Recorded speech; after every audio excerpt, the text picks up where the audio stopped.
Because of the competitive nature of the sector, each institution, particularly ours at the University of Newcastle, had to develop a very clear strategic plan about how we'd address and improve our performance. And that includes ensuring that the plan's embedded throughout all levels of the organisation and fundamentally addressing staff professional development and staff performance management. And that's where we needed some assistance. And that was in the development of a new performance review and development process, so a good performance management process for both our academic and professional staff.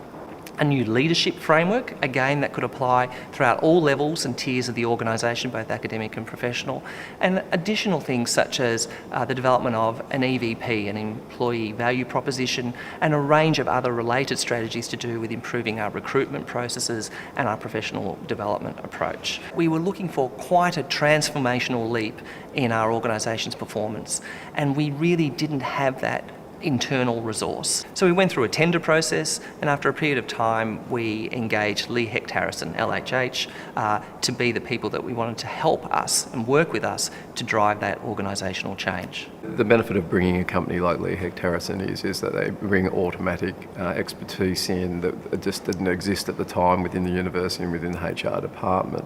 It really was quite a unique kind of engagement, I think. Sometimes you don't see that with consultants. They also brought a partnership approach, which was different to many other organisations we could have chosen, in that they were both conscious on achieving the objectives that we set, but also in building capacity within the HR department. And they very quickly enmeshed themselves in the daily workings of the institution to learn about the organisation, learn about its processes, learn about its organisational culture. And that was key, I think, to how successful they ultimately were.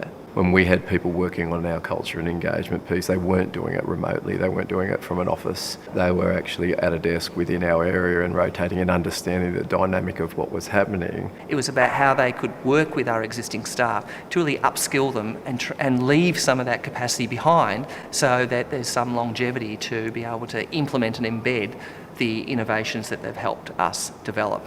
They didn't come to us and give us a pre-packaged solution, and I think that's the fundamental secret, I think, or key to the success of using LHH, where they come in and they develop a very tailored solution for the organisation that's fit for purpose, that reflects its history, its identity, but also its strategies and its future plans. We dropped them in the deep end and we said, you go out and manage the process, you get the feedback, and there were a lot of brickbats and tomatoes thrown in that process. There were some meetings where people kind of really challenged them, and they really showed their mettle and their professionalism throughout the project. So they really did put in a lot of effort to engage staff, to do a thorough consultation, to then provide their feedback to staff, and then nuance the development of what they ultimately came up with. We didn't have a leadership framework, so whilst we had a performance management system that wasn't particularly fit for purpose,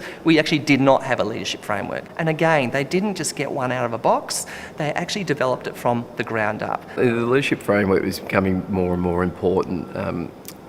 It's a critical part of the performance development framework that's being developed. It's about a whole suite of competencies and behaviours that we expect from our leadership team. So it takes the leadership concept and really explains it in many different perspectives, and that gives a framework for people to really understand what we expect from each of them at each of the levels within the organisation.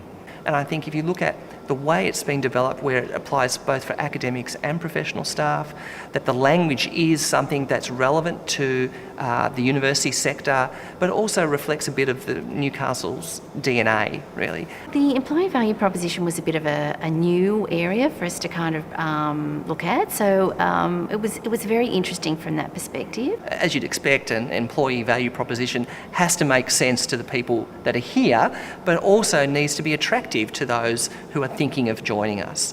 Because in one sense, an EVP at a university could be fairly generic. You could expect all universities have X, Y and Z. So what is it that makes Newcastle unique? What are the things that we can offer?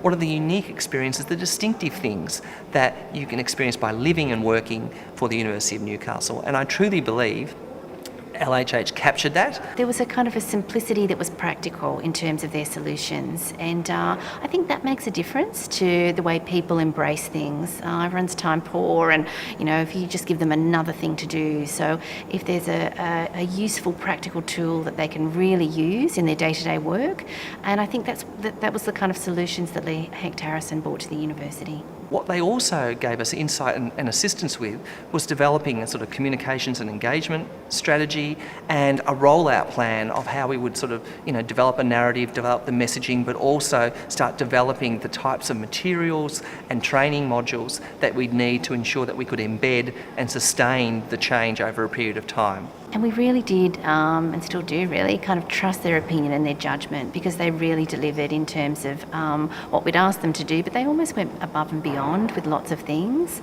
They really do work with you to deliver a tailored solution, and I think that's probably how best to sum it up. They get to learn the organisation, they understand its needs, its strategies, they do a thorough needs analysis, and then they nuance what they develop to ensure that it's a good organisational fit. Without them, we wouldn't have had the ability to build the foundation elements in our future workforce strategy.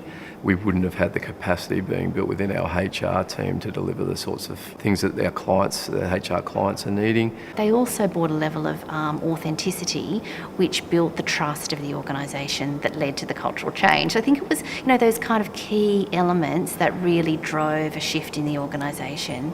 Outstanding. LHH were just absolutely outstanding. Better than I could have hoped for or even imagined.